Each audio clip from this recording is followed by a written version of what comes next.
శ్రోతలకు నా హృదయపూర్వక నమస్కారములు. మన శ్రోతలలో ఒకరు ప్రశ్నను పంపటం జరిగింది. ఆ ప్రశ్న, మీరు ఒక శీర్షికలో మహాత్ములు వారి శరీరములను అశ్రద్ధ చేయటము వలన వాళ్లకు వ్యాధులు వస్తున్నాయి అన్నారు. నేను అనంత ఆత్మశక్తిని అని తెలుసుకున్న వాళ్ల శరీరము అణువు అణువున ప్రాణశక్తితో నిండిపోయి ఉంటుంది కదా. ప్రాణశక్తి ఉన్న చోట రోగములు రావు కదా. మరి వారికి వ్యాధులు రాకూడదు కదా. ధ్యానములో మనకు శరీరము హీలింగ్ ప్రాసెస్ జరుగుతుంది కదా. అలా జరగనప్పుడు ధ్యానము చేయటము ఎందుకు? వివరించగలరు? ఇదండి వీరి ప్రశ్న. అయితే ఈ ప్రశ్న అసలు నాకు సంబంధించిన విషయాలది కాదు. ఇందులో పైభాగం, ఈ ప్రశ్నలో పైభాగం, ముందు చదివిన భాగం నేను చెప్పిన శీర్షికలకి సంబంధించింది. కింద భాగం అంటే ధ్యానములో శరీరములో హీలింగ్ ప్రాసెస్ జరుగుతుందని నేను ఎప్పుడు చెప్పలేదు, చెప్పను, ఎప్పటికీ చెప్పను. కానీ సోదరుడు అడిగాడు కాబట్టి మాట్లాడదాం. ఇక్కడ సందేహం ఏంటంటే, వీరిది సందేహాన్ని ముందు ఒకసారి స్పష్టంగా మాట్లాడుకుందాం. మహాత్ములకు కూడా ఎందుకు వ్యాధులు వస్తున్నాయి అనేటువంటి విషయాల మీద చాలా శీర్షికల్లో మాట్లాడాను. ప్రత్యేకంగా అసలు అదే ఒక శీర్షిక కూడా చేశాను. అయితే శీర్షిక నెంబర్ అది నాకు గుర్తులేదు. మహాత్ములైనా మామూలు వాళ్ళైనా అసలు మనుషులనే ఎవరైనా శరీరపరముగా ఒకటే. శరీరము ఎవరికైనా మాంస నిర్మిత శరీరం, పదార్థం అది. ఎవరికైనా, మహాత్ములకైనా మామూలు వాళ్ళకైనా, ఏ మనిషికైనా, దొంగకైనా, మంచోడికైనా, చెడ్డోడికైనా, మహాత్ముడికైనా, ఆఖరికి మనం దేవుడే అనుకొని నమ్మితే, నమ్మిన వాళ్ళైనా భూమి మీద శరీరంతో మన ఎదురుగా ఉంటాయి. ఎందుకంటే ఇప్పుడున్న చాలామందిని చాలా దేవుళ్ళని కూడా పూజిస్తూ ఉంటారు. అది తప్పని నేను అంటలా. శరీరముతో భూమి మీద ఉన్న మనిషి ఎవరైనా, మీరు దేవుడానండి, రాక్షసుడానండి, మంచోడానండి, చెడ్డోడానండి, ఆడనండి, మగానండి, ఎవరైనా అనండి, శరీరముతో ఉంటే ఆ శరీరం అందరికీ ఒకటే. ఒకే రకమైనటువంటి పదార్థముల సమూహం ఆ శరీరం. అందరికీ అవే పంచేంద్రియాలు, వాటి పనితీరంతే. అందరికీ ఆకలి ఉంటుంది, అందరూ ఆహార పదార్థాలు తీసుకోవాలి, అందరూ కాలకృత్యాలు తీర్చుకోవాలి, అందరూ నిద్రపోవాలి. ఆహారము, నిద్ర, భయము, మైథన సుఖము అందరికీ సమానమే, అందరికీ ఉంటాయి. అయితే అందరూ ఏం ప్రయత్నించుకుంటున్నారు, ఎలా ఉంటున్నారు, ఎవరెవరికి ఏది ఇష్టం అనేది వాళ్ళ వాళ్ళ యొక్క ఛాయిస్లను బట్టి వెళ్తూ ఉంటారు. కానీ శరీరపరంగా అందరూ ఒకటే. ఇక్కడ మహాత్ములు అనేటప్పటికి శరీరాలలో ఏవో అద్భుతాలు జరిగిపోతాయి, మార్పులు జరిగిపోతాయి అని అనుకోబాకండి. వాళ్ళు కూడా మనలాగా గాలి అంటే ఆక్సిజన్ పీల్చే బతకాలి. గాలి పీల్చకుండా బతికే మహానుభావుడు ఎవరూ లేరు. నీరు తాగకుండా బతికే మహానుభావుడు ఎవరూ లేరు. అన్నం తినకుండా బతికే మహానుభావుడు ఎవరూ లేరు. శరీరానికి అవసరం అండి. శరీరం తయారయ్యేదే పంచభూతాలతో. శరీరం ఒక బిడ్డ, పసిబిడ్డ పుట్టిన కాడి నుంచి మహాత్ముడైన పసిబిడ్డగా ఏదో ఒక అమ్మ కడుపులో పుట్టాల్సిందేగా. ఆ అమ్మ కడుపులోకి వెళ్ళాలంటే నాన్న ఉండాల్సిందేగా. నాన్న అమ్మ కలవాల్సిందేగా. నాన్న అమ్మ కలిస్తేనేగా అమ్మ గర్భంలో పిండోత్పత్తి జరిగి ఆ పిండము 9 నెలలు పెరిగి బిడ్డగా రూపుదాల్చి అమ్మ శక్తి నాన్న శక్తి కలిసి ఆ బిడ్డ భూమి మీదకి వస్తుంది. ఎవరికైనా ప్రాసెస్ ఇంతే. ప్రాసెస్ మహాత్ములకైనా సపరేట్గా లేదు. ప్రాసెస్ ఇంతే. వాళ్ళు కూడా బిడ్డగా పుట్టినాక పుట్టిన కాడి నుంచి ఆహార పదార్థాలు తింటుంటేనే ఎవరికైనా శరీరం ఎదుగుతుంది. అంటే ఒక విషయాన్ని ప్రాక్టికల్గా అర్థం చేసుకోండి. ఇక్కడ ఎవరిని తక్కువ చేయట్లే, ఎవరిని ఎక్కువ చేయట్లే. ఎందుకని అసలు ఇక్కడ ఎక్కువ తక్కువ లేవు. ఉన్నదంతా ఒకటే, అనంత ఆత్మశక్తి. ఆ అనంత ఆత్మశక్తి యొక్క వ్యక్తీకరణే అనంత సృష్టి. ఈ సృష్టిలో మనమేదో మన భావనలో ఎక్కువలు తక్కువలు పెట్టుకున్నాం. కానీ ఇక్కడ ఉన్నటువంటి సమస్తము అన్నీ ఆత్మశక్తికి సంబంధించినవే. ఆత్మశక్తితోనే ఉన్నప్పుడు శక్తిపరంగా చూసినప్పుడు భేదాలే లేవు. దేహపరంగా శక్తి తెలియనప్పుడు, శక్తి భావన లేనప్పుడు, అసలు ఆత్మశక్తి అనేటువంటి విశాల భావన, సృష్టి కూర్చిన విశాల ఆలోచన లేకుండా నేను అనే శరీర భావనలో ఉన్నప్పుడు మంచి చెడు ఎక్కువ తక్కువ ఈ భావాలు వస్తే తప్పు లేదు, వాటిని తెలుసుకోవాల్సిందంతే. అవి మన సొంత సృష్టి, మన సొంత భావాలు. ఎవరైనా పుట్టే విధానం ఇంతే. బిడ్డగా పుట్టిన కాడి నుంచి ఏం కావాలి? ఆహారం కావాలి. తల్లిపాలతో మొదలైన ఆహారం శరీరం మరణించే వరకు భూమి మీద లభించేటువంటి పదార్థాలే ఆహార పదార్థాలుగా తీసుకొని శరీరం ఎదుగుతూ ఉంటుంది. ఎవరికైనా అంతే ప్రాసెస్, ఎవరికైనా అంతే. మరి మహాత్ములు ఎవరో, ఇందులో మామూలు వాళ్ళు ఎవరో, ఇందులో మహాత్ములు ఎవరు, మంచివాళ్ళు ఎవరు, చెడ్డవాళ్ళు ఎవరు, సామాన్యులు ఎవరు? ఊరికనే విశ్లేషించుకుందాం. ఏముంది? ఆధ్యాత్మిక చదువు, ఆత్మజ్ఞానం అంటే విశ్లేషణే. ఆకాశం నుంచి ఊడిపడేది ఏమీ లేదు. మనల్ని మనం పరిశీలించుకుంటూ, చుట్టూ ఉన్నదాన్ని విశ్లేషించుకుంటూ, అర్థం చేసుకుంటూ వెళ్తే అన్నీ అర్థమవుతాయి. పరిశీలన. మహాత్ములు అంటే ఎవరు అంటే, నేను ఈ శరీర పరిమితుడను కాను, నేనే కాదు ఇక్కడ ఉన్న ఏది కూడా పరిమితమైనటువంటి పదార్థ రూపంలో, అంటే మనుషులు కానీ, జంతువులు కానీ, చెట్లు కానీ, పొట్టలు కానీ, గుట్టలు కానీ, ఏ పదార్థాలైన నదులు కానీ, సముద్రాలు కానీ అన్నీ నాకు పరిమితంగా, విడివిడిగా, వేరువేరుగా కనపడుతున్నాయి. అందులో అనుమానం ఏం లేదు. సృష్టి ప్రకృతి అలా ఉంది. కానీ నాతో సహా అన్నింటికీ ఆధారమైనటువంటి శక్తి ఒక్కటే. ఆ శక్తిని నేను నాలో అన్వేషించి తెలుసుకున్నాను. నాలో ఉన్న ప్రాణశక్తి ఏదుందో ఆ ప్రాణశక్తిలోకి, అంటే శరీరాన్ని దాటి మనసును దాటి ఈ రెండింటికి ఆధారమైన ప్రాణశక్తిలోకి నేను వెళ్ళినప్పుడు నాకు అర్థమైన విషయం ఏంటంటే ఆ శక్తి అనంతము. ఆ శక్తిలో అన్నీ ఉన్నాయి. నేను మనిషిని అనుకున్నంత వరకు మనిషిగా నాకు శరీరం ఉంది, నా శరీరం లోపల మనసు ఉంది, మనసు లోపల ప్రాణశక్తి ఉంది, మొత్తం అన్నీ నా లోపల ఉన్నాయని నేను అనుకుంటున్నా. ఎందుకంటే భావాలు లోపల పడుతున్నాయి, ఆలోచనలు లోపల పడుతున్నాయి, కదలికలు లోపల నుంచి వస్తున్నాయి, శరీరాన్ని కదుపుతున్నాయి. ఇది యథార్థమే, నిజమే. కానీ అన్వేషించుకుంటూ ఆత్మజ్ఞాన మహాత్ములు, మహర్షులు, ఋషులు, యోగులు బోధించినటువంటి ఆ తత్వాన్ని, దాన్ని దర్శించి అనుభూతి చెందిన వాళ్ళు ఇలా దర్శించవచ్చు అని అందించినటువంటి ఆ గైడెన్స్ని తీసుకొని నేను సాగుతున్నప్పుడు, ఆ ఆధ్యాత్మిక చదువు చదువుకుంటూ, ఆత్మజ్ఞాన చదువు చదువుకుంటూ, నా స్వీయ సాధన చేసుకుంటూ సాగుతున్నప్పుడు, శరీరాన్ని దాటి మనసును దాటి నేను నా ప్రాణశక్తిలోకి వెళ్ళి స్థిరంగా స్థిరపడినప్పుడు నాకు అర్థమైన భావన ఏంటంటే, ప్రాణశక్తిలో నా మనసు ఉంది, మా మనసులో నా శరీరం ఉంది. అంటే ప్రాణశక్తిలోనే అన్నీ ఉన్నాయి. నా మనసు, నా శరీరమే కాదు, యావత్ విశ్వము ఈ ప్రాణశక్తిలోనే ఉంది. ప్రాణశక్తి ఏకముగా వ్యాప్తముగా ఉన్నది. ఎక్కడ మొక్కలు మొక్కలుగా చిన్నగా ఒక లోపల పరిమితముగా అది లేదు. అది ఎలా ఉన్నది అంటే సర్వవ్యాపక ఆకాశము వలె అనంతముగా ఉన్నది. సృష్టి అంతా అందులోనే ఉన్నది. ఆ భావన నాకు తెలిసింది. ఆ భావన తెలిసింది కదా. మనోభావన, దేహభావన పోయింది అంటే పోలేదు. చక్కగా ఇది తెలుస్తూనే ఉంది, అది తెలుస్తూనే ఉంది. ఇంతకుముందు నాకు శరీరము, మనసు భావనే తెలుసు. ఇప్పుడు నాకు శరీరము, మనసు, నేను ప్రాణశక్తిని, ఆ ప్రాణశక్తి అనంత ఆత్మశక్తి అన్న మూడో భావన కూడా తెలుసు. మూడు భావాలతో కలిసి ఉన్నా నేను ఇప్పుడు. మూడు భావాలు ఒకే సమయంలో ఉన్నాయి నాకు. అందుకని శరీరానికి అవసరమైనవి చేసుకుంటాను, అవసరమైనవి చేసుకోవటానికి మనసు కదుపుద్ది. కానీ నేను అనంత ఆత్మశక్తిని అన్న ఎరుక నాకుంది. అయితే ఈ శరీరంతో ఉన్నంతకాలం ఈ ఆట ఇలాగే ఉంటుంది. నాలాంటి శరీరాలు ఇక్కడ బోల్డ్ ఉన్నాయి. ఆ విషయం నాకు అర్థమైంది. అందుకని శరీరపరంగా మనం మహాత్ములని ఎవరిని అన్నామంటే, ఈ సత్యాన్ని దర్శించిన వాళ్ళని మహాత్ములు అన్నారు. వాళ్ళే ఋషులు, మునులు, యోగులు, ఆత్మజ్ఞానులు, ఆత్మసాక్షాత్కారమును పొందిన వాళ్ళు, మోక్షమును పొందిన వాళ్ళు, బ్రహ్మానుభవం పొందిన వాళ్ళు, ఆత్మానందమును అనుభవిస్తున్న వాళ్ళు. అయినా శరీరం ఉంది, మనసు ఉంది, దాన్ని నిలుపుకుంటూ సాగుతున్నారు. వీళ్ళని జీవన్ముక్తులు అంటారు.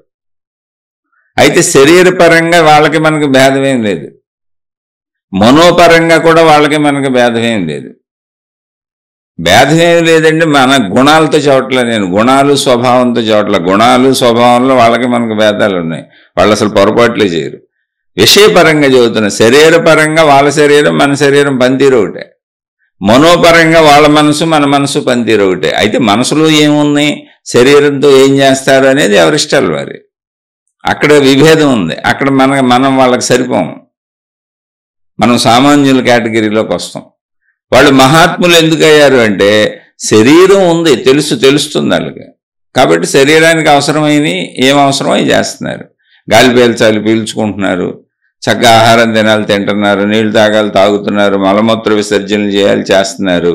వాళ్ళ జీవిత తోచుబాటుకి వాళ్ళు భావించుకున్న భావాలు ఏమున్నాయో వాటిని బోధిస్తారు, ప్రబోధిస్తారు, లేకపోతే వాళ్ళు వాళ్ళలో లీనమవుతారు. అది వాళ్ళ మనసు.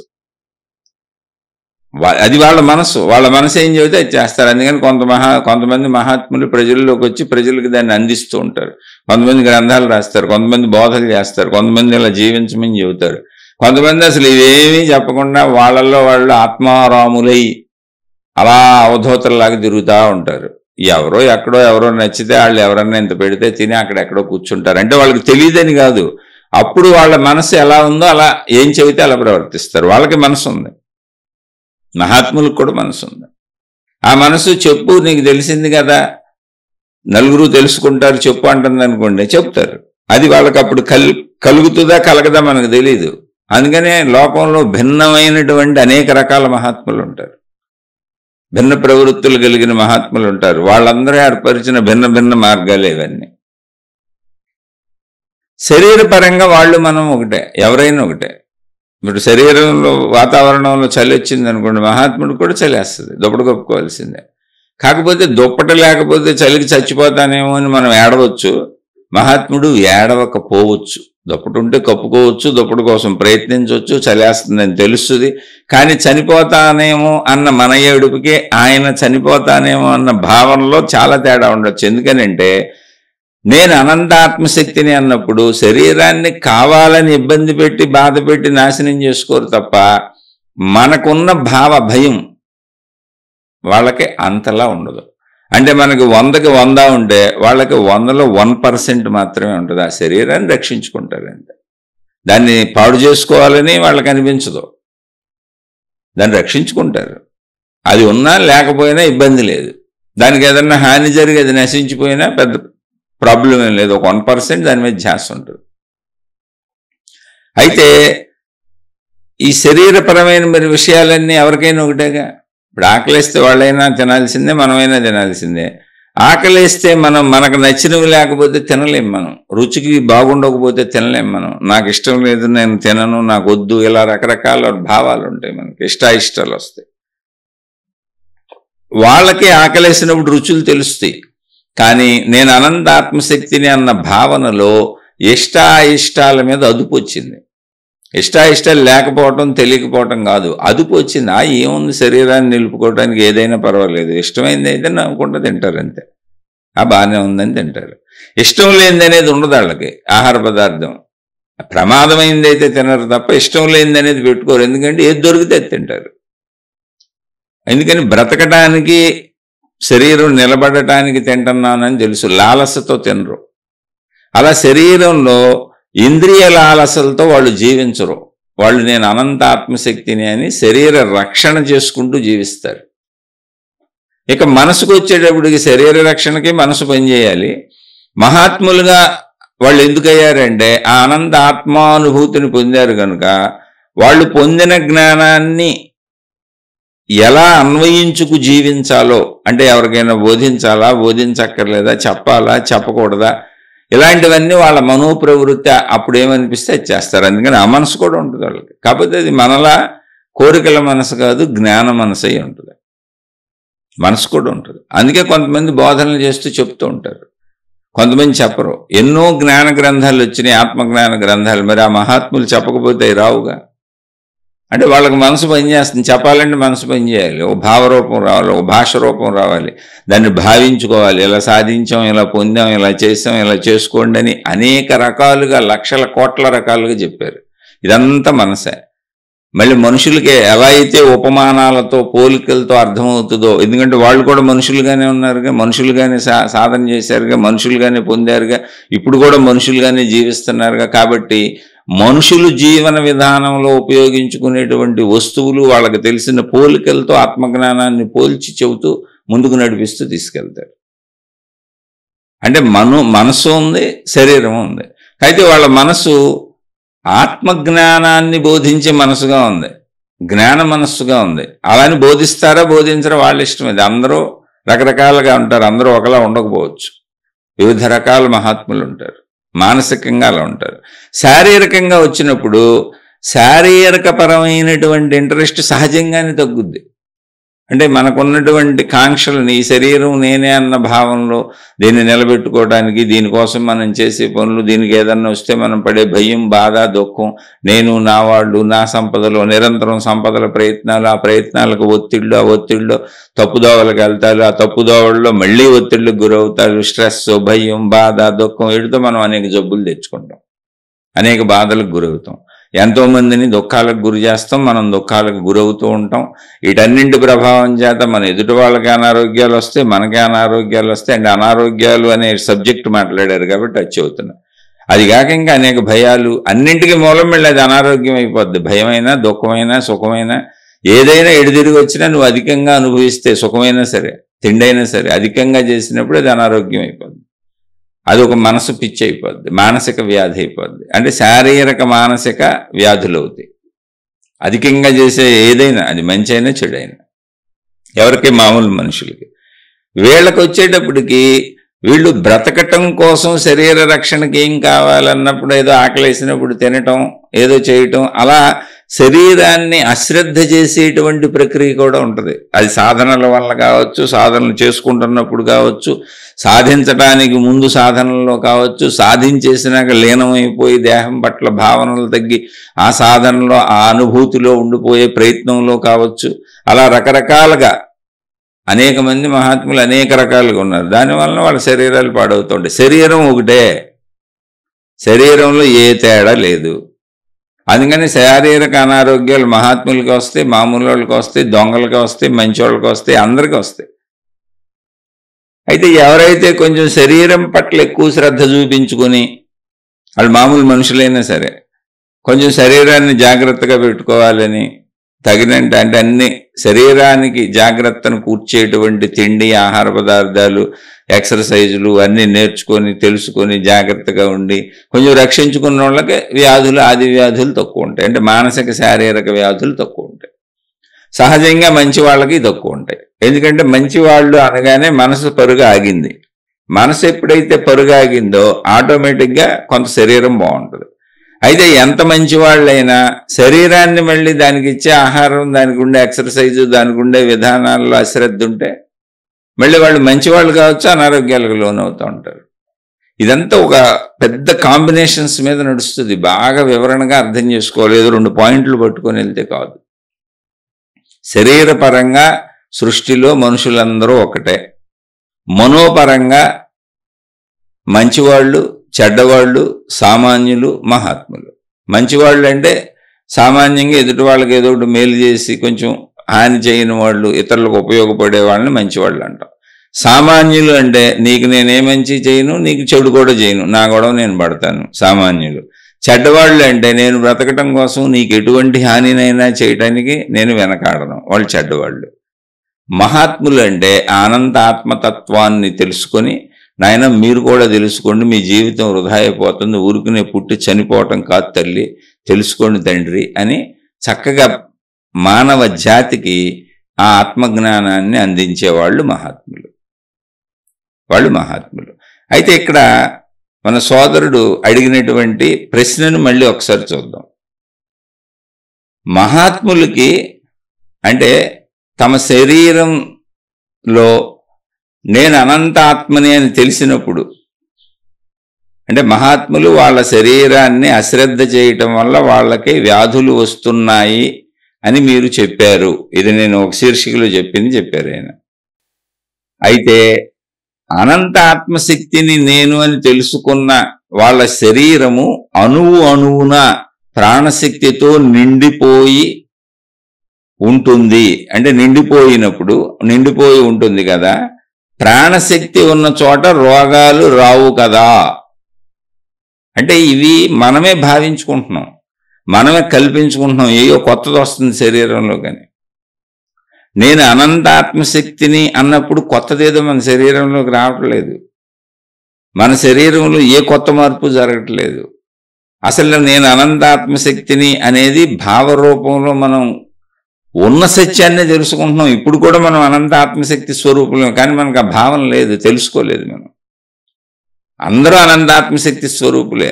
అనంత ఆత్మశక్తి స్వరూపుడును అన్నప్పుడు అణువణువున శరీరంలోకి ఆ తెలుసుకున్న వాళ్ళ అణువణువున ప్రాణశక్తి ఉంటుంది కదా అంటున్నారు. ఇప్పుడు మన అణువణువున ప్రాణశక్తి ఉండబట్టే బతుకున్నాం.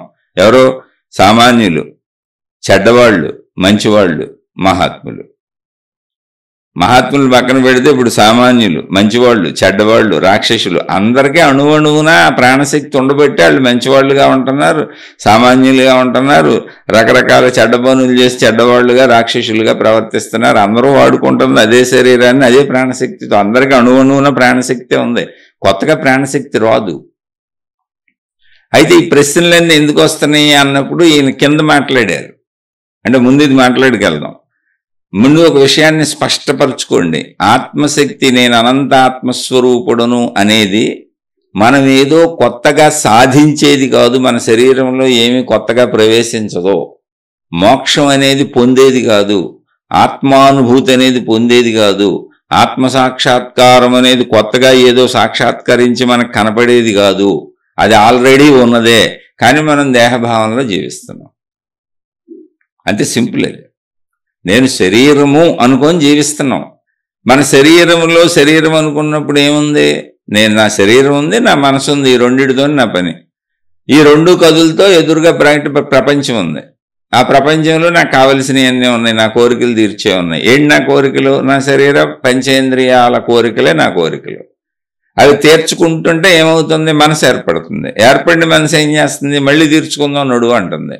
అంతే, ఏం లేదు ఇక్కడ. నాకు ఇప్పుడు ఉన్నది ఏంటి? నా శరీరం, నా మనసు, చుట్టూ సృష్టి. ఆ సృష్టిలో నాకు కావలసినవి ఇంతే నాకు తెలుసు. ఇది ఇప్పుడు నాకు తెలిసింది. ఓకే, నిజమే, అలా తిరుగుతున్నాం అందరం, కాబట్టి మనం సామాన్యులు. ఈ తిరుగుతూ మనకు కావలసినవి పొంది ఎవరిని బాధ పెట్టకుండా జీవిస్తే సామాన్యులు. ఇలా తిరుగుతూ మనకు కావలసినవి పొందుతూ ఎవరైనా అలా కావలసిన వాటిని ప్రయత్నించుకుంటూ మన తోటి సోదరులు, సోదరీమణులు, వాళ్ళకి మనం సహకరిస్తే మంచివాళ్ళం. మనం ప్రయత్నించుకుంటూ మన తోటి సోదర సోదరీమణులకు హాని చేసి మరి వాళ్ళని నష్టపరిచి కష్టపెట్టైనా మన సుఖం, మన ఆనందం కోసం వాళ్ళ దగ్గర లాక్కొని వాళ్ళని మోసాలు చేస్తే మనం చెడ్డవాళ్ళం. ఇంకా దారుణమైన చర్యలకు వెళ్తే రాక్షసులం. ఇంతే జరుగుతుంది ఇక్కడ సృష్టిలో. ఇదే సృష్టి. శరీర భావన, శరీర భావనకు ఆధారం మనసు, మనసు శరీరం కలిసి ఉంటాయి. అయితే మనసు శరీరం అసలు దేని మీద ఆధారంతో ఉన్నాయి? ఇప్పుడు దేని మీద ఆధారంతో బతుకున్నాయి? ప్రాణశక్తితో. ప్రాణశక్తి లేకపోతే మనసు లేదు, శరీరం లేదు. మనకున్నది ప్రాణశక్తే, ఇప్పుడు ఉన్నది ప్రాణశక్తే. ఇప్పుడు మన బతికుంచింది ప్రాణశక్తే. మహాత్ములకు ఉన్నది ప్రాణశక్తి, కొత్తగా ఏం లేదు. ఇప్పుడు మనం శరీరము మనసు అనే చోట ఆగిపోయి ప్రపంచంతో లింక్ పెట్టుకున్నాం. ఇదే విషయంలో మహాత్ములు ఎవరంటే శరీరము మనసుకి ఆధారమైన ప్రాణశక్తి ఇప్పుడు మనకి ఏదుంది, ఇప్పుడు మనలో అది ఉంది, కానీ మనం ప్రాణశక్తిని తెలుసుకోవట్లా. ప్రపంచంలోకి వెళ్ళి ప్రపంచంలో కావలసిన విషయాలకు ప్రయత్నించుకుంటున్నాం. ఎందుకని? శరీర భావంతో, మనోభావంతో. అంటే ప్రపంచంతో నిరంతరం సంయోగం చెందుతున్నాం, బయటకు పోతున్నాం. అలా బయటకు పోవటానికి మన శరీరాన్ని, మనసుని బ్రతికించి ఉంచింది ఎవరో? ప్రాణశక్తే. ఆ ప్రాణశక్తిని వాడుకుంటున్నాం. ఇప్పుడు మన అణువణువున ఉందా ప్రాణశక్తే? మనసు అణువణువు ప్రాణశక్తే, శరీరం అణువణువు ప్రాణశక్తే. అసలు మనసు అంటే ఏమనుకుంటున్నారు? ఇంతకుముందు అనేక శీర్షికల్లో చెప్పాను. మనసు స్వచ్ఛంగా ప్రాణశక్తి. కానీ మనసు అని ఎందుకు పిలువబడిందంటే ప్రాణశక్తిలో కొంత భాగంలో, అంటే 100% ప్రాణశక్తి అనుకుంటే అందులో 1%లో మనం అనుభవించే, శరీరంతో అనుభవించే, గ్రహించే విషయాలన్నీ ప్రింట్ అవుతున్నాయి. ఆ ప్రింట్ అయిన పార్ట్ ఏదుందో ఆ పార్ట్ని మనసు అన్న, మనం దాన్ని ఐడెంటిఫై చేయగలుగుతున్నాం. ఎందుకంటే అవి మనం అనుభవించిన, మనం తెలుసుకున్న, మనం గ్రహించిన విషయాలు మన జ్ఞాపకాల పోగది.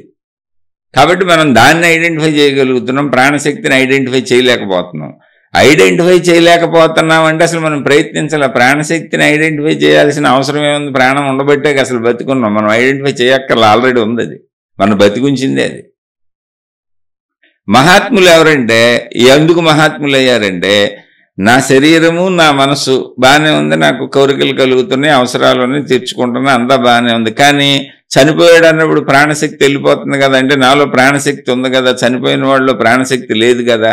కాబట్టి నా శరీరము మనసే కాదు, ప్రాణశక్తిని కూడా నేను తెలుసుకుంటాను. నేను ప్రాణశక్తిని కూడా, అసలు నేను ముఖ్యంగా ప్రాణశక్తినే. ఎందుకనంటే ప్రాణశక్తి లేకపోతే శరీరం ఉండదు, శిథిలం అయిపోద్ది, బూడిదైపోద్ది, పూర్తి చేస్తారు.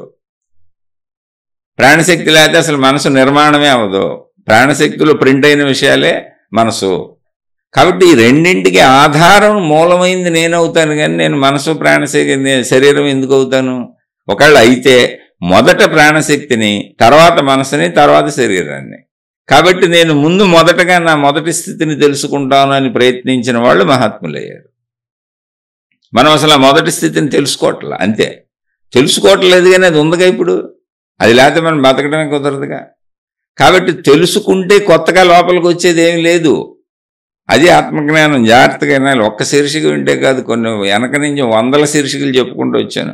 దగ్గర 1500 శీర్షికలు దాటిపోయినాయి. అన్నీ ఇంచుమించు ఆత్మజ్ఞానమే ఉంటాయి. ఖాళీ ఉంటే చక్కగా వింటూ ఉండండి. కొత్తగా పొందేది కాదు, ఆల్రెడీ ఉన్నదే ప్రాణశక్తే. ఆ ప్రాణశక్తే మనలో, అంటే మనిషిలో నేను అని పరిమిత భావనలో ఉన్నాను గనుక ఒక మనిషికి చెప్పేటప్పుడు, ఆ పరిమిత భావనలో ఉన్న వ్యక్తికి చెప్పేటప్పుడు నీలో ఉన్న శక్తిని ప్రాణశక్తి అని చెప్పారు. అదే అనంతంగా మొత్తంగా ఉన్న శక్తి ఒక్కటే అన్నప్పుడు ఆత్మశక్తి అన్నారు. మొత్తానికి అది శక్తి అంతే. నీలో ఉంటే ప్రాణశక్తి, నిన్ను బతికించి ఉంచిన శక్తి.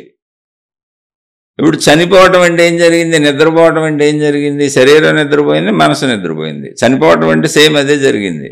శరీరం చనిపోయింది, శరీరం శిథిలమైపోయింది, పెరుగుతూ పెరుగుతూ పెరుగుతూ పెరుగుతూ వృద్ధాప్యం వచ్చి తరిగిపోయింది. శరీరం పనికి రాకుండా పోయింది. శరీరం పనికి రాకుండా పోయినాక మనసు నిర్మూలనం అవ్వలేదు కనుక, మనసు ఉంది కనుక మనసు ఇంకో కొత్త శరీరాన్ని తీసుకొని పునర్జన్మ అంటే ఇంకో జన్మ తీసుకుంటుంది అని మహాత్ములు చెబుతున్నారు. దాన్ని నేను విశ్వసిస్తున్నాను. దానికి ఆధారాలు ఉన్నాయి. ఎందుకంటే నశించని మనసు మళ్ళీ ఇంకో శరీరాన్ని ఎత్తుక్కుంటుంది కదా దాని కోరికలు తీర్చుకోవటానికి. ఇప్పుడు మనం బతికున్నప్పుడు కూడా అదేగా చేస్తున్నాం. నిద్రపోయాం, నిద్రపోయేటప్పటికి మనకి ఏ కోరికలు ఉన్నాయో అవన్నీ నిద్రలో అణిగిపోయినాయి. అంటే మనసు నిద్రపోయింది. మనసు ఒక రకంగా చనిపోవటమే కదా. మళ్ళీ ఉదయం మెలకువలో మనసు లేచింది. లేవగానే ఏం చేసింది? శరీరాన్ని లేపుకొని తీసుకెళ్ళింది పనులన్నీ చేసుకోవటానికి, దాని కోరికలో దాని అవసరాలు తీర్చుకోవటానికి. సేమ్ జన్మైనా అంతే. ఇంకొప్పుడు ఈ శరీరం చనిపోయింది కనుక, ఈ శరీరం పనిచేయదు కనుక ఇంకో శరీరాన్ని ఎత్తుక్కుంది. ఆ ఎత్తుక్కునే ఏర్పాట్లు శరీరం మనసుకు లభించేలా ప్రకృతి ఏర్పాట్లు చేసింది. అది చనిపోయిన వాళ్ళకి తెలుస్తుంది, మనకు తెలియదు. చనిపోయి మనసు రూపంలో ఉండి ఆ మనసులోంచి గర్భధారణలోకి ఎలా వస్తారు అనేది అనుభవాత్మకంగా చెప్పాలి. పుస్తకాలు చదివి జ్ఞానం కాదు కాబట్టి ఆ చర్చ అనవసరం ఇప్పుడు. ఎందుకంటే అది ఊరిని ఏదో పుస్తకాల్లో చెప్పొచ్చు, అది దానికి ఆధారాలు ఉండవు. కానీ మరుజన్మలు జరుగుతున్నాయి. ఎందుకు జరుగుతున్నాయి అంటే నిద్రే సాక్ష్యం. రాత్రి నిద్రపోయి పొద్దున్నే మళ్ళీ సేమ్ అక్కడి నుంచి కంటిన్యూ అవుతున్నాగా. నిద్ర ఒక చిన్న మరణం, మళ్ళీ అదే శరీరాన్ని లేపుకెళ్తుంది. ఎందుకంటే ఆ శరీరం ఇంకా బాగానే ఉంది కాబట్టి. మరణం ఒక పెద్ద నిద్ర, ఇంకో శరీరంలో లభిస్తాడు అంతే. ఎందుకంటే ఈ శరీరం పనికి రాకుండా పోయింది కాబట్టి శరీరము మనసులకు ఆధారమైన ప్రాణశక్తి నేను ఇప్పుడు ఉంది. మనం తెలుసుకోవట్లేదు అంతే. అది తెలుసుకున్న వాళ్ళని మహాత్ములు అన్నాం అంతే. కొత్తగా జరిగింది ఏం లేదు. మనం తెలుసుకోలేదు, వాళ్ళు తెలుసుకున్నారు. ఉన్నది అది అక్కడే ఉంది, ఉండటం అది అక్కడే ఉంది. కొత్తగా వచ్చింది ఏం లేదు. మీరు మీ బండికినో మీ కారుకినో లేదా ఏదో ఒకటి ఒక తాళం చెవి ఎక్కడో పెట్టి మర్చిపోయారు మీ ఇంట్లో. వాళ్ళు మీ ఇంట్లోనే ఉంది, అది ఎక్కడో పెట్టారు. రకరకాల ప్లేసుల్లో పెడతా మర్చిపోయారు ఎక్కడ. ఇప్పుడు ఇల్లంతా ఎత్తుక్కుంటున్నారు. తాళం చెవి ఇంట్లోనే పెడతారు గ్యారంటీగా. ఇల్లంతా ఎత్తుక్కుంటున్నారు. ఎతికి ఎతికి ఎతికి ఎతికి ఎప్పుడు దొరికింది. దొరకగానే అమ్మయ్య దొరికింది అనిపిస్తుంది. ఇప్పుడు కొత్తగా దొరికింది. అది పాత తాళం చెవే, మీరు రోజు వాడేదే. అది కొత్తగా దొరకలా, మీరు రోజు వాడుకుంటుంది. అది మర్చిపోయారు ఎక్కడ పెట్టారు. ఆ వెతుకులాటలో దొరకటం వల్ల ఒక సంతృప్తి కలిగింది. ఆ సంతృప్తికి ఒక ఆనంద భావం వ్యక్తీకరణ జరుగుతుంది. అలాగే ఆత్మ మహాత్ములంటే ఏమి లేదు. తాళంజేవిని మనం మర్చిపోయినట్టుగా, తాళంజేవి ఎక్కడ పెట్టామో మనకు తెలియనట్టుగా, మర్చిపోయినట్టుగా మన ప్రాణశక్తి మనలో ఉందని తెలుసు, ఎందుకంటే చచ్చిపోతున్నారు కదా జనం, చచ్చిపోయిన వాళ్ళు ప్రాణశక్తి లేదుగా, ఆ విషయం మనకు తెలుసు. కానీ దాన్ని మనం ప్రయత్నించట్లా. కొంతమంది ప్రయత్నించి తాళంజేవిని కనుక్కున్నట్టుగా వాళ్ళలో ఉన్న ప్రాణశక్తిని కూడా కనుక్కున్నారు. ప్రాణశక్తిని కనుక్కున్నప్పుడు పోయిన తాళంజేవి దొరికితే, తన తాళంజేవే తనకు దొరికితే కనపడని తాళంజేవి ఒక ఆనందం ఎలా కలుగుతుందో, అలా తన ఆత్మశక్తి తనకు దొరికినప్పుడు, తన ప్రాణశక్తి తనకు దొరికినప్పుడు, తనకు అర్థమైనప్పుడు, అది తనలో ఉన్నదాన్ని తాను పొందినప్పుడు, తన నిజస్వరూపం అదే అని తెలిసినప్పుడు ఒక అద్భుతమైన ఆనందం కలిగింది. ఎందుకనంటే అది సర్వవ్యాపకంగా ఉంది, పరిమితంగా అసలు లేదు. దాన్నే బోధించారు ఆత్మజ్ఞానం, ఆధ్యాత్మిక చదువు అని. శరీరపరంగా మనలాగానే అన్నీ వస్తాయి వాళ్ళకి, ఇందులో మహిమల మాయలు ఏమి లేవు, అసలు లేవు. అణువణువున ప్రాణశక్తి నిండి ఉన్న శరీరానికి రోగాలు రావుకూడదా అంటే అది మీరు భావించుకుంటున్నారు. అసలు నేను ఆ విషయం చెప్పలే అక్కడ. అయితే మీరు ఎందుకు భావించుకుంటున్నారో మీరు కింద చెప్పారు, అది కూడా చెబుతాను. ఆయన అలా ఎందుకు భావించుకుంటున్నారో ఆయన ప్రశ్నలోనే చెప్పారు. ఏంటంటే, నేను అనంత ఆత్మశక్తిని అని తెలుసుకున్న వాళ్ళ శరీరము అణువణువున ప్రాణశక్తితో నిండిపోయి ఉంటుంది. ప్రాణశక్తి ఉన్న చోట వ్యాధులు రావు కదా, మరి మహాత్ములకు వ్యాధులు రాకూడదు కదా. అంటే అసలు ప్రాణశక్తి మనకు లేదా? ఇప్పుడు మనం బతుకుతుంది ప్రాణశక్తితో కాదా? అంటే ఆయన ఆత్మజ్ఞానము అంటే ఏదో కొత్తగా మనలోకి వస్తుంది అనుకుంటున్నారు. ఇలా అనుకోవడానికి కారణం ఏంటి, ఈ భావన ఎందుకు వచ్చిందంటే మళ్ళీ కంటిన్యూషన్ చెప్పారు ఆయన. ధ్యానములో మనకు శరీరము హీలింగ్ ప్రాసెస్ జరుగుతుంది కదా, అలా జరగనప్పుడు ధ్యానము చేయటము ఎందుకు, అది ఇక్కడ వచ్చింది. అసలు దీనివల్ల ఇవన్నీ వచ్చినాయి. అంటే ఆత్మ సాక్షాత్కారము, మోక్షము అనేది మనం ఏదో కొత్తగా పొందేది, ఏదో శక్తి మనలోకి ప్రవేశిస్తుంది. అనేక ధ్యాన మార్గాలలో అనేక మంది అనేక రకాలుగా విశ్వశక్తి మనలోకి ప్రవేశిస్తుందని, సృష్టి శక్తి మనలోకి ప్రవేశిస్తుందని, అనేక రకాలుగా మనలో ఉన్న చక్రాలు హీలింగ్ చేసుకోవటం అని, శుద్ధి చేసుకోవటం అని, శరీర శుద్ధి అని బోల్డ్ రకాల వేల వేల వేల లక్షల మార్గాలు ఉన్నాయి. అవి వినున్నారు ఈ సోదరులు. అందుకని కొత్తగా ఏదో మనలోకి వస్తుంది అనుకున్న భావన చేత దాన్ని కలిపి ప్రశ్న అడుగుతున్నారు. కానీ నేను ఎప్పుడు అలా చెప్పట్లేదు, నేను చెప్పలేదు. ఎందుకంటే నాకు ఆ మార్గం అనుభవం లేదు. నేను చెప్పలేదంటే గొప్పవాడిని కాదు, అసలు ఆ మార్గమే నాకు అనుభవం లేదు. నాది సామాన్య ఆత్మజ్ఞాన మార్గం. శరీరపరంగా మహాత్ములైన మనుషులైన ఒకటే. ఎందుకు ఒకటే అంటే, శరీరము మనసు ఈ రెండు నేను అనుకుంటూ సాగేవాడు మామూలు మనిషి. శరీరముకి మనసుకి ఆధారముగా ఈ రెండింటిని బతికించి ఉంచినది ఒకటి ఉన్నది, ప్రాణశక్తి నాలో. అది లేకపోతే చచ్చిపోయాడు అంటున్నారు. కాబట్టి శరీరము మనసు నేను ప్రాణశక్తిని కూడా అని తెలుసుకున్నవాడు మహాత్ముడు. అంటే ఇలా నోటితో తెలుసుకోవటం కాదు, అనుభవంగా. శరీర అనుభవం ఎలా ఉంది, పంచేంద్రియ అనుభవాలు రోజు ఎలా ఉన్నాయి, ఎలా అనుభవిస్తున్నాం, తీపి పులుపు కారం సుఖం దుఃఖం నొప్పి బాధ ఇవన్నీ అనుభవిస్తున్నాంగా. అలా నేను ప్రాణశక్తిని అనేటువంటి అనుభవం పొందిన వాళ్ళకి ఆ అనుభవంలోకి వెళ్ళినాక అది అనంత ఆత్మశక్తి అని అర్థమైంది. ఆ అనంత ఆత్మశక్తి అని అర్థమైన వాళ్ళకి మొదటగా నేను ప్రాణశక్తినని అంటే అనంత ఆత్మశక్తినని, తర్వాత మనసు శరీరం అనేవి ఉన్నాయి అని ఆ మనసు శరీరాల ఇంపార్టెన్స్ జరిగిపోయింది పక్కకి. ఇంపార్టెంట్ ప్రాణశక్తి ఆత్మశక్తి అయిపోయింది. అంటే నేను అనంత ఆత్మశక్తి స్వరూపుడను అన్న భావం వచ్చింది. అది అక్కడ గ్రహించాల్సింది. అయితే ఇప్పుడు ఈ ధ్యానంలో ఏదో శక్తి మనలోకి వచ్చేస్తుందని, ఏదో జరిగిపోతుందని, అక్కడ మనకు హీలింగ్ జరుగుతుందని, మన జబ్బులు తగ్గించుకొని చూడవచ్చని, అనేక చోట్ల అసలు ధ్యానాల్లో ఆపరేషన్లు కూడా జరిగిపోతున్నాయని, హార్ట్ ఆపరేషన్లు అయిపోయినాయి అని, ఎన్నెన్నో జరుగుతున్నాయని ఎన్నో వందల వేల సంస్థలు ప్రచారాలు చేస్తున్నాయి. అన్నీ యూట్యూబ్లో ఉన్నాయి. బోల్డ్ మంది, లక్షల కోట్ల మంది వాటిని అనుసరిస్తున్నారు కూడా. అయితే మరి అవన్నీ నాకు అనుభవం లేదు.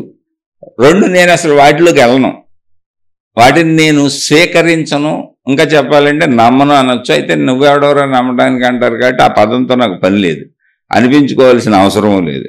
ఎందుకనంటే ఏది జరిగినా ఎన్ని జరిగినా భగవంతుడే భూమి మీదకి వచ్చిన ఎన్ని మహిమలు, ఎన్ని మాయలు, ఎన్ని హీలింగ్లు, ఎన్ని ప్రాసెస్లు, ఎన్ని జబ్బులు తగ్గించుకొని, ఎన్ని ఆ సృష్టి ఆకర్షణలో ఎన్నో డబ్బులు కూడా నువ్వు సృష్టి నుంచి ఆకర్షించుకు పొందేసి రకరకాల సాధనలతో నువ్వు అన్నీ చేసేసుకున్నా చావని మనిషి భూమి మీద ఉన్నాడా? సింపుల్. చనిపోని వాళ్ళు ఇప్పటివరకు ఎవరైనా ఉన్నారా? అసలు ఇవన్నీ చెబుతున్న గురువులకు జబ్బులు ఉన్నాయి, ఇవన్నీ ప్రచారం చేస్తున్న సంస్థల అధిపతులకు జబ్బులు ఉన్నాయి, బాధలు ఉన్నాయి, కష్టాలు ఉన్నాయి, కన్నీళ్ళు ఉన్నాయి. వాళ్ళు ఎన్నో వైద్యాలు చేయించుకుంటున్నారు. ఎంతోమంది కొత్తగా ఇప్పుడు ఆ వైద్యాల్లో జబ్బుల్లోకి వచ్చి హాస్పిటల్ పాలవుతున్న వాళ్ళు బోల్డ్ మంది తెలుస్తున్నారు. ఈ గురువులు మహాత్ములు ఆల్రెడీ వైద్యాలు చేయించుకుంటున్నారు సీక్రెట్గా. చాలా మంది ప్రచారాలు చేయరు బయటికి, వాళ్ళ శిష్యులకి తెలుసు. ఎంతోమంది అసలు ఈ జబ్బులతోనే చచ్చిపోయారు ఈ ప్రచారాలు చేసేవాళ్ళు. వ్యాధులతో చనిపోయారు వాళ్ళు, అది బయటకు ప్రచారం చేయరు. అయితే ఇవి చేయరు అనే దాన్ని అనాల్సిన అవసరం మనకేముంది? కానీ మన సోదరుడు ఈ ప్రశ్న అడిగింది వాటిని నమ్ముతున్నాడు. అది నమ్మి దాన్ని దీన్ని కలిపి అడిగేస్తున్నాడు ఆయన. మహాత్ములకి రాకూడదు కదా అని. అసలు మీకు ఈ నేర్పిన వాళ్ళు అందరూ ఎలా ఉన్నారు చూడండి. అసలు వెళ్ళి వాళ్ళకి జబ్బులు ఉన్నాయో లేవో చూడండి, వాళ్ళ ఇంట్లో బాధలు ఉన్నాయో లేవో చూడండి. మాటలు వినబాకండి, మనిషి దగ్గరికి వెళ్ళిపోండి, వాళ్ళతో గడపండి. ఒక 10 ఏళ్ళు 20 ఏళ్ళు వాళ్ళతో ఉండండి. ఇలా ప్రచారం చేస్తున్నటువంటి లక్షల మందిని తయారు చేసినటువంటి ఇంకా వాళ్ళ శిష్యులు నడుస్తూనే ఉన్నారు. ఒక పెద్ద గురువు ఎన్నాళ్ళ నుంచో బీపీ ఉంది, కిడ్నీలు చెడిపోయి చచ్చిపోయాడు ఆఖరికైనా. ఆయన చెప్తూనే ఉన్నాడు అసలు ధ్యానం చేస్తే సమస్తం వచ్చేస్తాయి, మీకు అన్ని బాధలు పోతాయి, అన్ని కష్టాలు తీరిపోతాయి, అన్నిటికీ ధ్యానమే ముందని. ఇలా చెప్పేవాళ్ళు కొన్ని వందల వేల లక్షల కోట్ల మంది ఉన్నారు ప్రపంచవ్యాప్తంగా. ఇక్కడ ప్రశ్న ఒకటే, నేను ఎవరిని ప్రశ్నించటంలో నాకు అంత అవసరత లేదు. నా బుర్రకు నేను చెప్పుకున్నది, నాకు నేను చెప్పుకున్నది మీతో పంచుకుంటున్నాను అంతే. నేను ఇప్పుడు కూడా ఎవరిని ప్రశ్నించట్లా, నాకంత అవసరతే లేదు. అసలు వాద వివాదాలు పెట్టుకుంటే ఆధ్యాత్మికతలో ఎవడో ముందుకెళ్ళలేడు. ఆత్మజ్ఞానంలో అసలు వాద వివాదాలకు తావే లేదు. ఎందుకంటే అనంత ఆత్మస్వరూపం, అది అంతే అయిపోయింది. ఏదో ప్రశ్న అడిగారు కాబట్టి చెబుతున్నా. అసలు ఎవరైనా శరీరపరంగా బతికున్న వాళ్ళు ఉన్నారా? మీరు హీలింగులు చేసుకోండి, సాధనలు చేసుకోండి, ఏదో ఒకటి చేయండి, ఆ ప్రాణశక్తిని నింపుకోండి, శరీరాన్ని మొత్తం ప్రాణశక్తితో నింపేయండి. బతికున్నోళ్ళు ఉన్నారా? పోనీ అది ఉంచుకొని అలా ఉన్నోళ్ళు ఉన్నారా? అది కుదరాలిగా. చనిపోకుండా బతికి ఉండటం కుదిరితే ఖచ్చితంగా జబ్బులు తగ్గించుకోవటం కుదురుద్ది. చనిపోవడం నిజమే అయితే అది శరీర ధర్మం. శరీర ధర్మం ఏమైందో ఆ శరీర ధర్మాలన్నీ ధర్మాలు కానీ సాగుతాయి. ఇక నువ్వు దాన్ని తప్పించుకోలేవు. మరణం శరీర ధర్మం అయినప్పుడు అది దేవుడికైనా, అంటే మనిషిగా పుట్టిన దేవుడికైనా, మహాత్ముడికైనా, రాక్షసుడికైనా, మామూలుడికైనా, సామాన్యుడికైనా జాతస్య మరణం ధ్రువం. పుట్టినవాడికి మరణం తప్పదు, అది నిజమే అన్నప్పుడు ఎవరికైనా ఇంక శారీరక ధర్మాలు అందరికీ ఒకటి. అందుకే శరీరపరంగా అందరూ ఒకటే. మనోపరంగా నేను అనంత ఆత్మస్వరూపుడను అని తెలుసుకున్న వాళ్ళ మనసు జ్ఞాన మనస్సుగా పనిచేస్తూ ఉంటుంది. శరీర మనస్సుగా ఎక్కువ భావన ఉండదు, శరీరం నిలుపుకునే అంత ఉంటుంది. మనసు కూడా ఉంటుంది వాళ్ళకి, జ్ఞాన మనస్సు ఉంటుంది. నిర్మలంగా నిశ్చలంగా అలా పెట్టుకుంటారు. అవసరమైనప్పుడు ఏదో 4 మంచి మాటలు చెబుతారు. నేను అనంత ఆత్మస్వరూపుడను అన్న భావనలో లీనమై ఉంటారు. దానికి సంబంధించి రమణ మహర్షి అని, నిసర్గదత్త మహారాజ్ అని వాళ్ళ చరిత్రలు చదువుకోండి. ఎంత చక్కగా మేము అనంత ఆత్మస్వరూపులు అని నిరూపించి చూపించారో తెలుస్తుంది. నిరూపణ జీవితాలు కావాలి మనకు, బోధలు అక్కర్లా. బోధలు నేను చెప్పే బోధలేగా. నా బొంద నేను సామాన్యుడిని నేనే చెబుతున్నాగా. అతి సామాన్యుడిని, నాకే అనుభవం అవ్వలేదు, ఇందులో సాగుతానే ఉన్నా. అందుకని నేను ఎవరిని అది తప్పు రైట్ అని కూడా చెప్పట్లా, నేను వెళ్తున్న మార్గం చెబుతున్నా అంతే. శారీరకంగా చనిపోవటం కరెక్ట్ అయినప్పుడు శారీరక ధర్మాలన్నీ కరెక్ట్ అవుతాయిగా. మనం తప్పుడు తిళ్ళు తిన్నాం అనుకోండి, అనారోగ్యాలు వస్తాయి. తప్పుడు పనులు చేసామనుకోండి, మానసిక అనారోగ్యాలు వస్తాయి. ఆ పనులన్నింటికీ కర్మ సిద్ధాంతానికి శిక్షలు వస్తాయి. మామూలు మనుషులైనా చక్కగా ఆహారంగా క్రమశిక్షణగా ఉండి తగినంత ఎక్సర్సైజ్ చేసుకొని మంచి ఆహారం తింటే వాళ్ళు అసలు ఆత్మజ్ఞానం తెలుసుకున్నా తెలుసుకోకపోయినా, భక్తి ఉన్నా లేకపోయినా వాళ్ళు చక్కగా ఆరోగ్యంగానే ఉంటారు. అలా సామాన్యులు బోల్డ్ మంది ఉన్నారు. అలా దైవీపరమైన మార్గాల్లోకి వచ్చి అనారోగ్యాల పాలైపోయిన వాళ్ళు బోల్డ్ మంది మహాత్ములు ఉన్నారు. కారణం శరీరాన్ని అశ్రద్ధ చేయటమే అని చెప్పాను. దానికి అసలు ఈ ప్రశ్న దాంతోనే మొదలైంది. మహాత్ములు శరీరాన్ని అశ్రద్ధ చేయటం వల్ల వాళ్ళకి ఈ వ్యాధులు బాధలు వచ్చినాయని మీరు చెప్పారు కదా. మహాత్ముల శరీరం నిండా ప్రాణశక్తే కదా ఉండేది. ఆ ప్రాణశక్తి నిండిపోయి అణువణువున ఉన్న చోట రోగాలు రాకూడదు కదా. అంటే అసలు మన శరీరం అణువణువున ప్రాణశక్తిగా ఉంది, బతికుంది. అందుకేగా మనం ప్రాణశక్తి లేకపోతే చచ్చిపోతాంగా. ప్రాణశక్తి లేని రోజున మహాత్ములు కూడా శరీరం వదిలేశారు. అయితే నేను అనంత ఆత్మశక్తిని అని తెలుసుకున్నప్పుడు ఏం జరిగింది అక్కడ? ప్రాణశక్తి ఎప్పుడూ ఉంది, శరీరం ప్రాణశక్తిని తనలో ఇముడ్చుకునే స్థితిని కోల్పోయింది. అది వృద్ధాప్యం, మరణం అంటే. ఆ విషయం మనం ప్రాణశక్తిని తెలుసుకున్నాక ఆత్మజ్ఞాన మార్గంలో అర్థమవుద్ది, శరీర భావంలో అర్థమవుద్ది. అదే ఆధ్యాత్మిక చదువు, ఆత్మజ్ఞాన చదువు. అయితే మీరు ఈ ధ్యాన మార్గాలలో ఇక్కడ ప్రశ్న, ధ్యానంలో మనకు శరీరంలో హీలింగ్ ప్రాసెస్ జరుగుతుంది కదా, అలా జరగనప్పుడు ధ్యానం చేయడం ఎందుకు అన్నారు. నేను చాలాసార్లు స్పష్టంగా చెప్పాను, అందరూ వాడుతున్నారు కాబట్టి ధ్యానం అనే పదం వాడుకలో ప్రజల్లో బహుళ ప్రాచుర్యంలో ఉండి అందరికీ అర్థమయ్యేలా ఉంది కాబట్టి నేను కూడా ఆ పదాన్ని వాడుతున్నాను. కానీ ధ్యానంలో వేల లక్షల మార్గాలు చెప్పారు, నేను చెప్పేది అది కాదు. ఊరికనే అలా కూర్చో, నిద్రలో ఏం జరిగిందో మెలకువలో ఒకసారి పరిశీలించు. నిద్రలో శరీరం నిద్రపోయింది, మనసు మేల్కొని ఉంది. మనసు మెలకువలో ఉన్నంతసేపు నేను కలగన్నాను అన్నావు, ఎందుకంటే నేను మనసు నేను శరీరం అనుకుంటున్నావు కాబట్టి నేను నిద్రపోయాను, నేను కలగన్నాను అని చెబుతున్నావు. నా మనసు కూడా నిద్రపోయింది, అప్పుడు నేను నిద్రపోయానని చెబుతున్నావు. కానీ నిద్రలో ఎక్కడికి వెళ్ళావు? శరీరం నిద్రపోయింది, మనసు నిద్రపోయింది, నువ్వు ప్రాణశక్తిలోకి వెళ్ళావు. ప్రాణశక్తి ఉంది, అందుకే పొద్దున్నే లేచావు. లేచిందేంటి? మనసు లేచింది, శరీరం లేచింది, ప్రాణశక్తి ఎప్పుడు యథాతథంగా ఒకలానే ఉంది. ఇప్పుడు మెలకువలో ఆ ప్రాణశక్తిని తెలుసుకోవాలి అంటే, ఆ నిద్రాస్థితిని మెలకువలో పొందాలి అంటే శరీరాన్ని ఆపు, అదే ధ్యానం అన్నారు. నువ్వు ఎలా అయినా కూర్చో, నీ ఇష్టం, నిద్రపోకుండా కూర్చో. ఇప్పుడు కూర్చున్నానని నాకు తెలుసు, ఏకాంతంగా ఉన్నానని నాకు తెలుసు, కళ్ళు మూసుకు కూర్చున్నానని నాకు తెలుసు, ఏ శబ్దాలు ఏమీ లేకుండా నిశ్శబ్దంగా కూర్చున్నానని నాకు తెలుసు. ఇప్పుడు ఆలోచనలు కదులుతూ ఉంటాయి, కథల్ని వాటిని గమనించు అని చెప్పాను.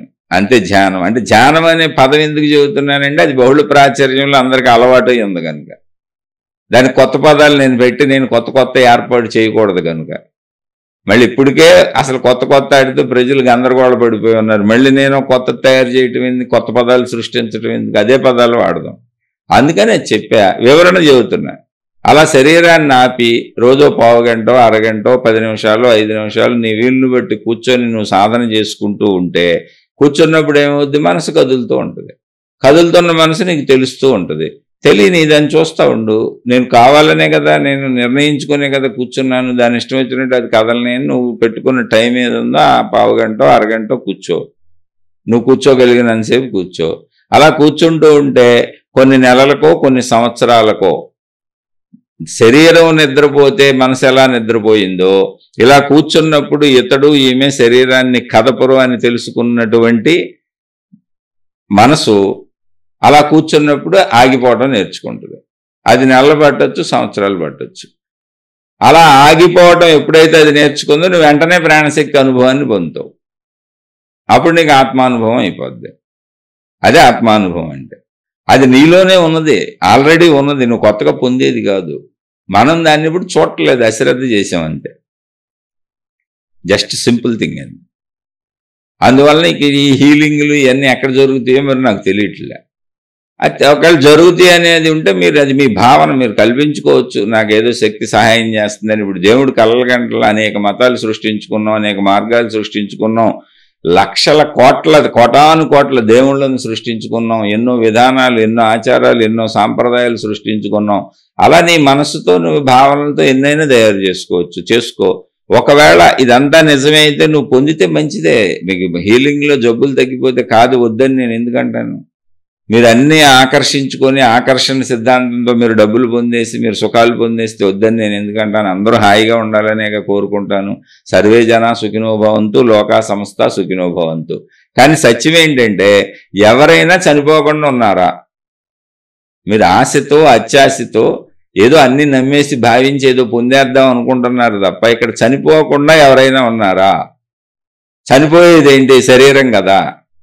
మరి చనిపోవడం శరీర ధర్మం అయినప్పుడు మిగిలినవన్నీ శరీర ధర్మాలే అవుతాయి. ఆ ధర్మంలో నువ్వు మంచిగా ఉంటే కొంచెం సుఖంగా బతుకుతావు, చెడ్డగా ఉంటే ఎక్కువ కష్టపడుతూ బతుకుతావు, అంతే తేడా.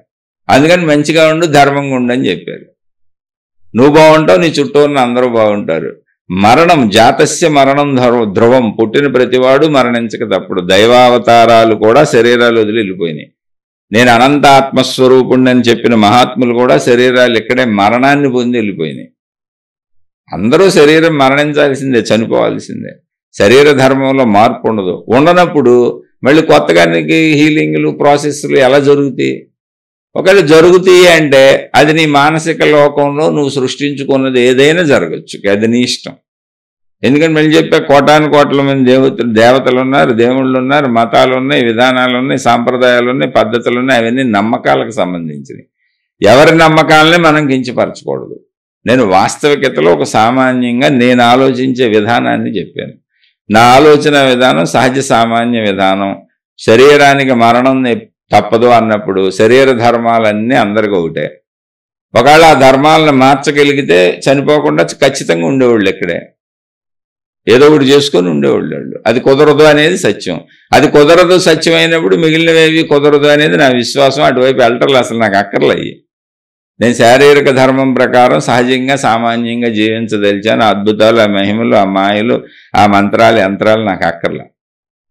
అవి ఉన్నవో లేదో నేను అది జాస్తికి వెళ్ళను. ఎందుకంటే నాకు ఇది అర్థమైంది. ఆత్మజ్ఞాన మార్గం దీన్నే చెబుతుంది. ఆత్మజ్ఞాన మార్గంలో మహిమలు మాయలు చెప్పబడట్లా. కావాలంటే మీరు వెళ్ళి ఆత్మజ్ఞాన గ్రంథాలన్నీ చదువుకోండి. అందుకని ఇది ఆధ్యాత్మిక చదువుగా, ఆత్మజ్ఞాన చదువుగా దీన్ని తీసుకున్నాను. అయితే మన సోదరుడు ఇటువంటి ధ్యాన పద్ధతులు, ధ్యాన విధానాలు, ఆ సంస్థల ప్రచారాలు అవన్నీ విని ఉన్నాడు కనుక అందుకని ఇప్పుడు ఆ ప్రశ్నను నాకు సంధించాడు ఆయన. నువ్వు ఎలా చెబుతున్నావు, అక్కడ ఇలా ఉంటుంది, ఇది సత్యం కదా, సత్యం ఇదైనప్పుడు మరి ఏంటి? ఒకవేళ అలా జరగనప్పుడు ధ్యానం చేయడం ఎందుకంటే అది ఆ చేయమన్న వాళ్ళని అడగాలి. నువ్వు ధ్యానం చేస్తే మీకు అన్నీ తగ్గిపోతాయి అని చెబుతున్న వాళ్ళని అడగాలి. నేను చెప్పలే అసలు. నేను అలా చెప్పను కూడా. ఎందుకంటే మనం అందరం చనిపోతాం, చావు తప్పదు. నువ్వేం చేసినా చనిపోతావు. చనిపోయేది శరీరం. చనిపోయే లోపల నేను అనంత ఆత్మశక్తిని అని, నీలో ఉన్న ప్రాణశక్తిని నువ్వు తెలుసుకుంటే చనిపోవటం కూడా పెద్ద విశేషమేం కాదు. ఎందుకంటే నేను అనంత ఆత్మశక్తికి ఎప్పుడు శాశ్వతమే. నేను చనిపోయిన శరీరం అని, శరీరం వేరు భావనగా వస్తుంది కనుక అది పెద్ద విశేషమని అనిపించదు. దాన్నే మోక్షం అంటారు, దాన్నే ఆత్మసాక్షాత్కారం అంటారు. దాన్ని చెప్పేది ఆత్మజ్ఞానము, ఆధ్యాత్మిక చదువు. నేను వెళుతున్నది ఆ పంథాలో. కాబట్టి మిగిలిన పంథాలు నాకు అంత నాలెడ్జి లేదు. ఒకవేళ నేనేమైనా తప్పు చెప్పాను అనిపిస్తే దయచేసి నన్ను క్షమించి వదిలివేయండి. ఈ విషయాన్ని ఇక్కడికి వదిలేయండి. నేను చాలా సామాన్యుడిని. ఒకవేళ మీకు ఏమన్నా అర్థమయ్యి మీరు సాధన చేసుకుంటూ ఇది మాకు అర్థమైంది, మేము ఈ మార్గంలో వెళ్తాం. ఎందుకంటే వేల కోట్ల లక్షల మార్గాలు ఉన్నాయి. ఎవరికి నచ్చిందంటే వాళ్ళు వెళ్ళొచ్చు. మేము ఇందులో వెళ్తున్నాము అనుకుంటే అలా సాధన చేసుకుంటున్న మీకు ఏమైనా సందేహం వస్తే అడగండి. ఆ సందేహం నేను చెప్పగలిగితే మళ్ళీ చెబుతాను. కొంచెం ఆధ్యాత్మిక చదువుగా, ఆత్మజ్ఞాన చదువుగా రోజు అలా కొద్ది కొద్దిగా చెప్పుకుంటూ మనను మనం కొంచెం మంచి మార్గంలో పెట్టుకొని ఆ ముందుకి నడిచే ప్రయత్నం చేద్దాం. ఏది ఆధ్యాత్మికతలో ముందుకెళ్లే ప్రయత్నం చేద్దాం. ఆత్మజ్ఞాన మార్గంలో ముందుకెళ్లే ప్రయత్నం చేద్దాం. శుభమస్తు. మీకు మీ కుటుంబ సభ్యులకు మేలు చేకూరుగాక. మరలా మరొక కొత్త శీర్షికతో కలుసుకుందాం.